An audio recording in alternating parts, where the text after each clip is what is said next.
Master Shivam क्या करेगा जगनपुरी शिवम के लिए? क्या काला कोबरा भाई जी की तरह आज से शिवम के अधीन हो जाएगा या बनेगा उसका दुश्मन? क्या आज दृष्टि को पता चल जाएगी शिवम की सच्चाई? जगन भाई जी, यही है वो लौंडा जिसके बारे में मैं बात कर रहा था। इसने आपके एरिया में मारपीट करने की हिम्मत की है भाई जी।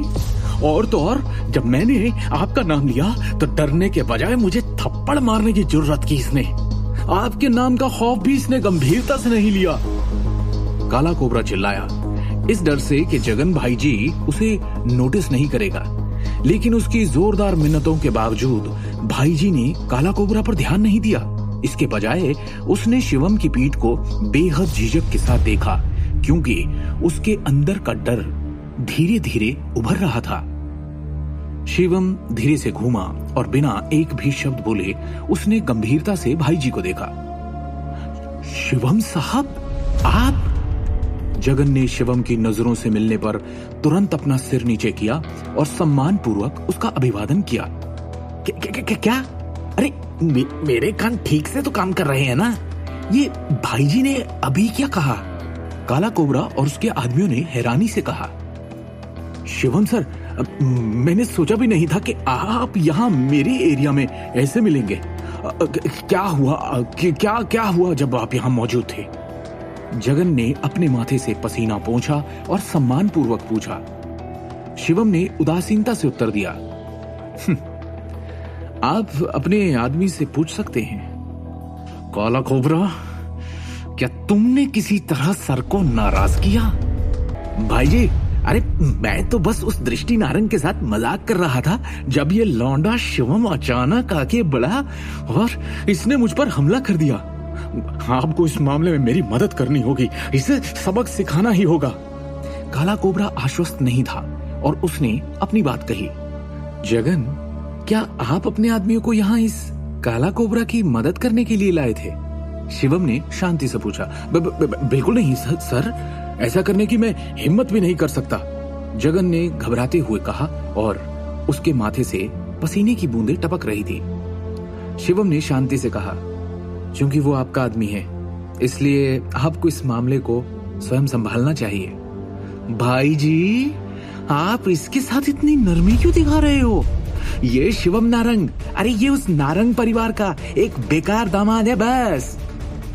काला कोबरा को समझ में नहीं आया कि क्या हो रहा है और उसने हैरान होकर कहा, यहाँ तक कि नारंग परिवार के मालिक अमिताभ नारंग आपके सामने कुछ भी नहीं है।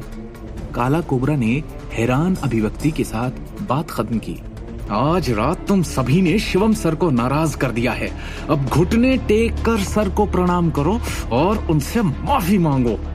जगन ने काला कोबरा के आदमियों पर धातु की छड़ दिखाते हुए इशारा किया और गरिमापूर्ण तरीके से कहा, ठप। बिना किसी झिझक के काला कोबरा के सभी आदमियों ने घुटने टेक दिए और शिवम के सामने सर झुका दिया। इस दृश्य ने उन्हें पूरी तरह से स्तब्ध और भ्रमित कर दिया था।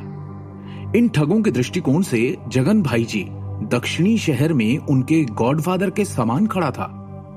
अंगद, जो पहले से ही जमीन पर घुटनों के बल बैठा हुआ था, अविश्वास से जमीन की ओर देखने लगा और सोचने लगा कि उसने क्या गलत किया है।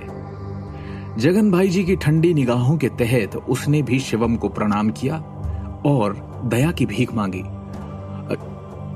शिवम सर, कृपया मुझे माफ करें, मैं गलत था। मैं इतना अंधा था कि आप जैसे किसी को नाराज कर सकता था। डरपोक की तरह अंगद रो पड़ा। 5 मिनट बाद शिवम आखिरकार 888 कमरे में लौट आया। अंगद ने अपना आधा अपंग हाथ खींचा और पीछे से आज्ञाकारी तरीके से कमरे में आया।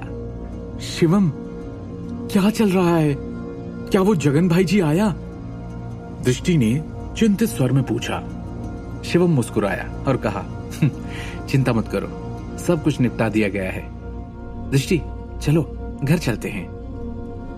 सब कुछ निपटा दिया गया है?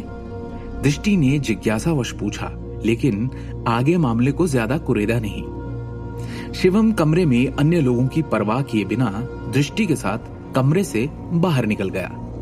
अंगद, तुम्हारे हाथ को क्या हुआ? कमरे में मौजूद लोगों में से एक ने ये देखकर असमंजस में पूछा कि अंगद के हाथ में कुछ गड़बड़ है। आगे की कहानी जानने के लिए देखिए अगला एपिसोड सिर्फ पॉकेट एफएम के यूट्यूब चैनल पर, और शिवम द हिडन वॉरियर के सारे एपिसोड्स को सुनने के लिए डिस्क्रिप्शन में दी लिंक से डाउनलोड करें पॉकेट एफएम ऐप।